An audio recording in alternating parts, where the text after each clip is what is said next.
Ink-a-dink, ink-a-dink, ink-a-dink, ink-a-dink, ink-a-dink, ink-a-dink, ink-a-dink, ink-a-dink, ink-a-dink. Wow.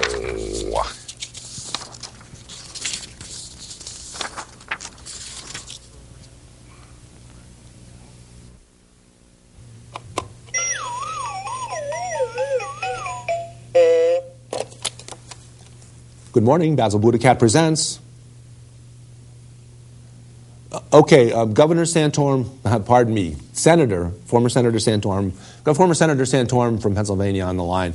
We're gonna take calls a little later in the show. We haven't even started the show yet, so let me go ahead and get the show started. We'll have you call back in later, and we can talk a little bit. By the way, we're all praying, as is Governor Romney is, for Bella, and that your daughter is doing okay. Okay. Oh.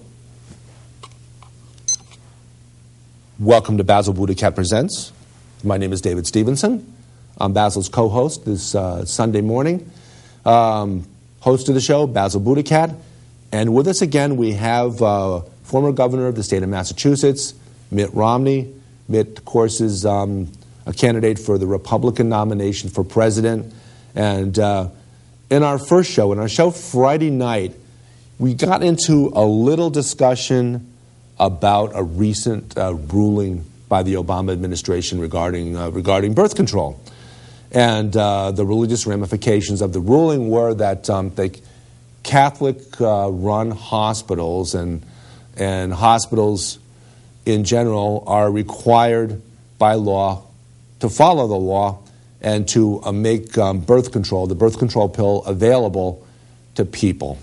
And they can't say no. They've crossed that threshold from being a church into being a for-profit corporation, and because of that, they're bound by the laws of America, and the laws are very clear that birth control is legal, that abortion in most cases is legal, although the ruling didn't speak about abortion specifically.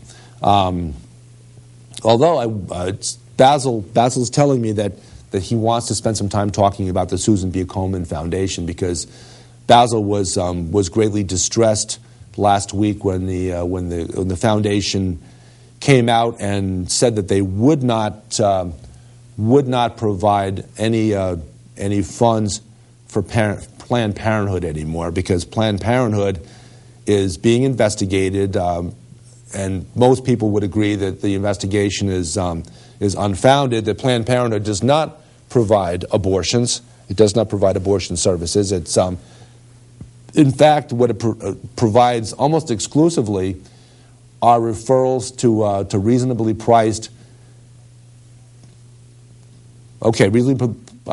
providers of mammograms, and that's almost exclusively what Planned Parenthood does.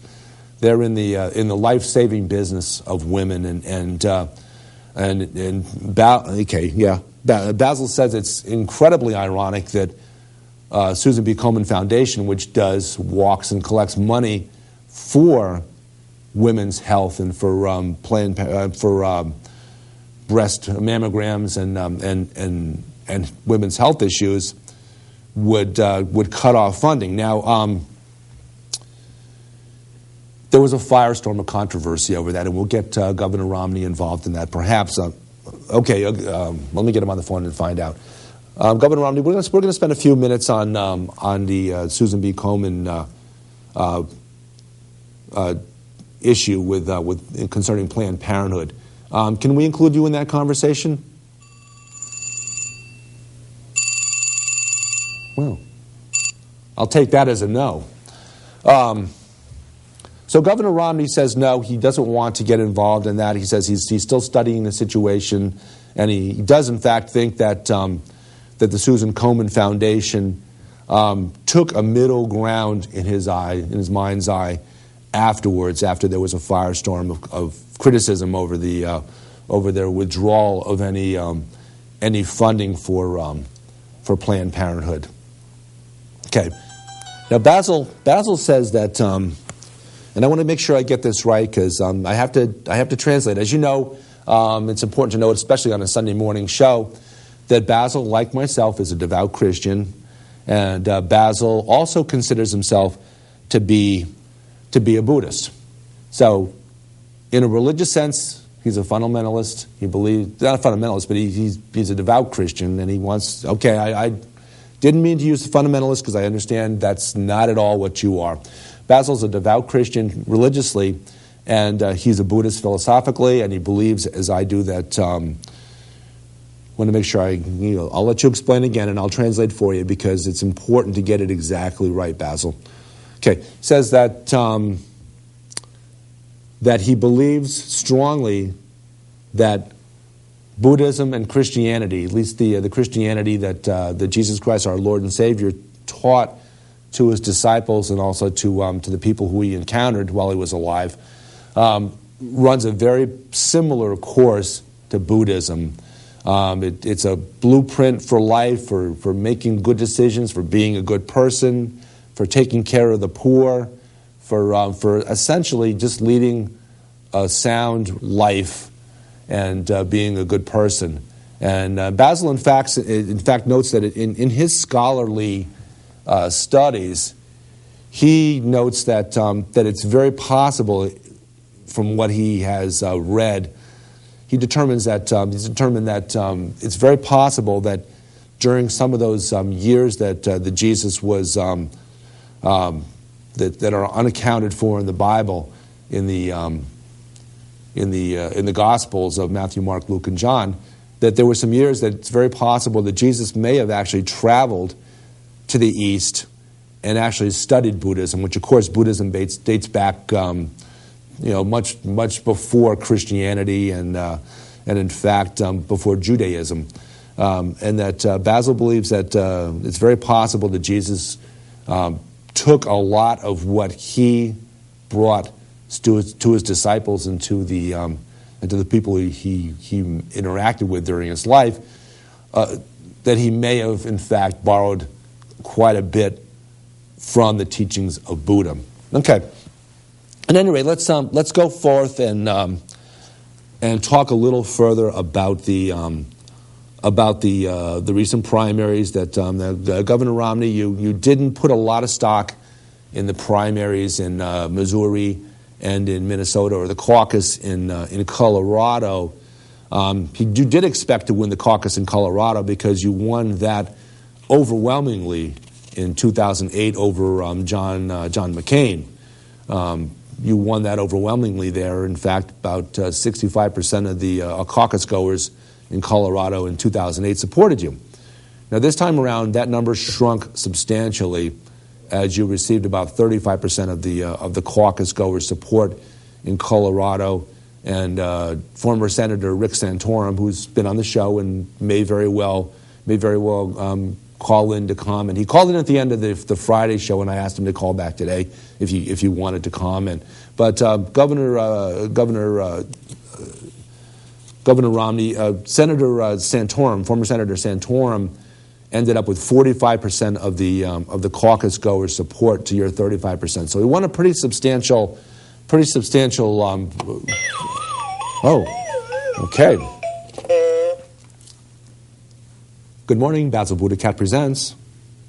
Oh, good. I'm glad you called back. I did in fact extend that invitation to you. It's former Senator Rick Santorum calling in from the campaign trail. Oh, okay. He's actually home this morning. He's attended church service this morning. He's home, and he's with his daughter Bella and the family because, as you may know, his daughter suffers from a rare condition, and from time to time she's been in and out of hospitals, and yes, we're praying and hoping that she does well. It's good to hear that you're with her today, and it's good to hear that you're able to spend quite a bit of time in your schedule, in spite of the fact that you're on the campaign trail. A lot of people have been critical, by the way, of former Senator Santorum not dropping out of the campaign and not going back home and spending time with his family. But this is an ongoing thing with his daughter Bella, and I think Okay, I want to get, Basil's going to weigh in on this. He says that he thinks it's up to Senator Santorum, certainly, and his family to decide how they differentiate, how they use their time, and certainly Bella has her mom and also the rest of the family there with her all the time. So it's okay. Yep. Senator Santorum says thank you very much for the kind words, Basil. He appreciates it very much. Okay. Now, did you have a question of Governor Romney? Okay. No, he doesn't have any specific questions for Governor Romney, but he does want to make a note of the fact that, like Governor Romney, he's been married to the same woman for his entire married life. He's been married to one woman, and Governor Romney gave me a wink. Hold on, I got to get Governor Romney back on the phone. Let me put you on hold for a second. Okay. Yeah, Governor Romney, I noted that sly wink when you when former Senator Santorum made a note of that, and I know exactly where you're going with that. I know that the other guy in the race, Newt Gingrich, has taken a lot of heat and had a lot of ads run by a certain super PAC, which is owned by very close friends of yours. And okay, yeah, he says he does not. There is no connectivity. There's no sharing of information and discussion between his campaign, Governor Romney's campaign, and the super PAC, which is running ads, not necessarily on his behalf as much as running ads that are very critical of. First, they were critical of Ron Paul in Iowa and Newt Gingrich in Iowa, and now they're have been focusing pretty strongly on Newt Gingrich. In Florida, he spent about $5 million. No, I should say, I'll correct myself on this, Governor Romney. The super PAC, which has been connected to your campaign, spent about $5 million in Florida on television ads to criticize former Speaker Gingrich on a number of things, but most noticeably on the 3 marriages. On the fact that he was having an affair with his second wife while his first wife was in the hospital dying, and I'm not sure if we can judge that situation, Governor Romney. I'm not sure if we can be the ones to judge on that, but it does seem that that a lot of the more conservative Republican followers certainly it seemed to be forgave former Speaker Gingrich, particularly in South Carolina, where they gave him the overwhelming margin in that primary. So I don't know. We're going to see as we go along, and it looks to be that. Hold on. Let me put you on hold for a second. Basil says, newsflash, prediction. Okay. Okay, go ahead. And as I noted on previous shows, Basil's a devout Christian religiously, and he's a Buddhist philosophically. When my good friend, John Kusumi, who's been on my show, Progressive Soup, a number of times, when Basil friended him on Facebook, and you can find Basil BuddhaCat on Facebook, when Basil friended John Kusumi, Basil began getting a number of friend suggestions. As you do on Facebook, when you friend somebody, you are tentatively introduced to friends of theirs that you might be interested in friending also. Basil says that when Basil friended John Kusumi, who is the head of the Chinese democracy movement and a good friend of Progressive Soup, we'll have him on. Yes, Basil, we will have him on your show at a near date, hopefully, once we get through these Republican primaries, certainly.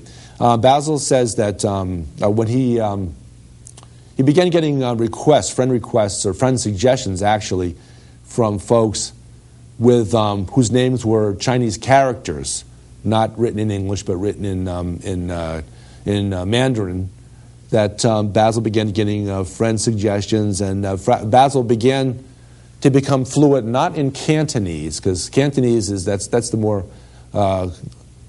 more country dialect of China. Mandarin is the official language of the Chinese Communist Party and of China. But Basil began becoming more fluent, not in Cantonese, but Catanese, and that's the language that Basil speaks. And as a fact, I had to become knowledgeable in that language so I could translate for Basil. Okay, Basil says newsflash. Again, he says, come on. Newsflash prediction. Basil says that he believes that the Republican nomination, regardless of whether any candidate gets enough votes to be nominated at the convention, and in fact, he says none of them will. None of them will get the required number of delegates pledged to them in order to be the candidate at the convention. He says that there will be some backroom dealing at the Republican convention, and someone totally unrelated to the campaign at this point, someone who's not running at this point, will become the backroom choice for president. He says all of the candidates, Governor Romney, former Speaker Gingrich, Congressman Ron Paul, former Senator Santorum, all of them have enough baggage so that they won't be in any way looked at as able to beat President Obama in the general election. So Basil predicts that he's not going to say who his presidential candidate will be, who the presidential candidate of the Republican Party will be, but he guarantees that the vice presidential candidate for the Republican Party in the 2012 election will be Jeb Bush. Now, Basil, why wouldn't Jeb Bush be the presidential candidate? He seems to be fairly well liked in the Republican Party. He's been very careful not to endorse any of the candidates running so far, and that's been noted many times over by folks that surprisingly enough he hasn't endorsed anyone. Is that part of what you brought to your conclusion? Basil says absolutely. He says the reason why former Governor Bush, would not be the Republican candidate for president is that the name Bush is tarnished for a long time going forward in America because of one certain George Walker Bush. And Basil says that he thinks that Governor Bush of Florida, former Governor Bush of Florida, could certainly slip in as the vice presidential candidate, but okay. Basil's actually right now talking about his and my favorite person in the world, Kristen. And he's given me that flick of the whisker and that wink, and I know he's playing with me somehow. What do you mean? Oh. He said, did I say Christy? Basil. Okay. I think what Basil's flicking his whiskers and his right ear just flicked, and I know that's a giveaway. Basil's a lousy poker player, if he played poker. And he would be a lousy poker player because he does not have a poker face, even in 2 dimensions. So at any rate, so Basil says that, okay. He's thinking in terms of Governor Chris Christie from the state of New Jersey as becoming the backroom deal candidate for the Republican Party for president in 2012. Okay, he's thinking about that. He says he's not committed to Chris Christie as being the candidate. He says that that Governor Bobby Jindal of Louisiana would certainly be a likely choice if his skin were a little lighter. Okay. Basil said Basil said if his fur were a little lighter. Okay, so I know where you're coming from there. But at any rate, so let's get for Former Senator Santorum, are you still there with us? Okay, we're actually gonna. I see the light blinking on, and I know that there are other people trying to call in, so I'm going to have to ask you to certainly come back and join us for a future show. But for now, we're going to have to say goodbye to you for today. Okay, bye-bye. Okay, Governor Romney. Now, really would like you to weigh in a little bit more firmly on this recent Obama administration ruling that about birth control and Catholic hospitals. Okay, again, he's sticking to his guns. He's saying that even when the Catholic Church, even when a church wades into the realm of corporatehood, that they should be given maybe not just as much in the way of rights as someone would under personhood, but being a personhood and the fact that it's a religion involved with freedom of a religion, freedom of practice of religion in the United States, that they perhaps should even be given a little bit more power in terms of what they can do. Okay, we're gonna let me put you on hold for a second because Basil's got something he really wants to say about that. It looks like. Basil, well, what are you thinking? Basil says he's searching for this words. He's searching for the words to explain how he feels about the concept of personhood and how corporations should, according to the Supreme Court, be granted the rights, the same rights as individuals are, which is the basis for all these super PACs involved in the 2012 election, and how they're really held with no accountability, with no nothing holding them back from spending any amount of funds, or in fact even disclosing which candidate they're aligned with. They claim to be aligned with no particular candidate, but it's according to the individual super PACs. You can pretty much judge who they're speaking for when they put the ads out. Okay. I'm not going to use that term on the air, particularly on Sunday morning, Basil. But Basil considers 5 of the 9 Supreme Court justices to be dumb. I'll leave the central word out. Third word being snark hounds, and Basil has trademarked that term. Basil, as you may know from previous shows, Basil blogs a lot. He's big into blogging, although he does need some help with his spelling occasionally.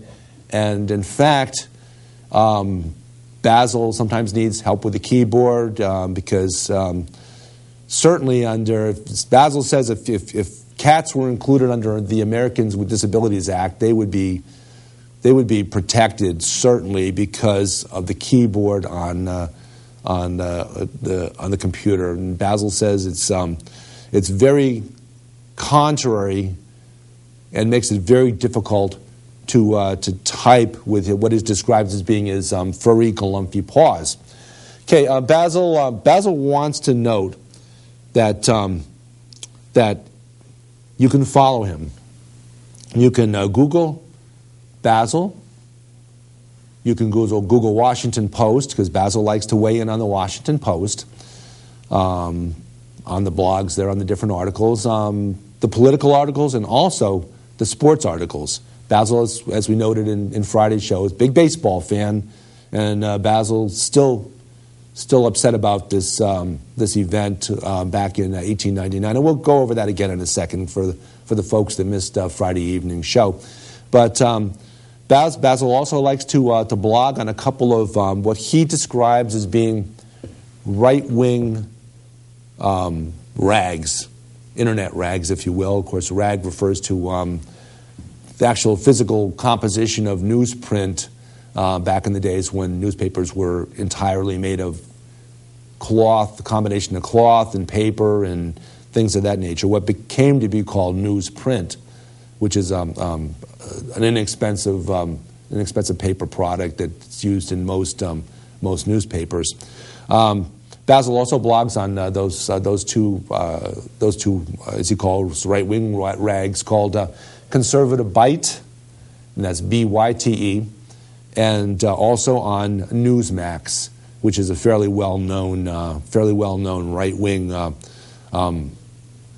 right-wing viewpoint place that has blogs, and Basil says, okay, it's important to note that Basil's a Christian and he doesn't believe in antagonizing people. Basil believes in good, honest discussion. So when he goes on there, he doesn't go on there to be what in computer and blogging language is called a troll. Trolls are people that go onto discussion groups and try to bring down emotionally, bring down the entire group by planting the seeds of concern and planting the seeds of doubt about what the folks that are on there are speaking in favor of. Basil, as I say, not a troll.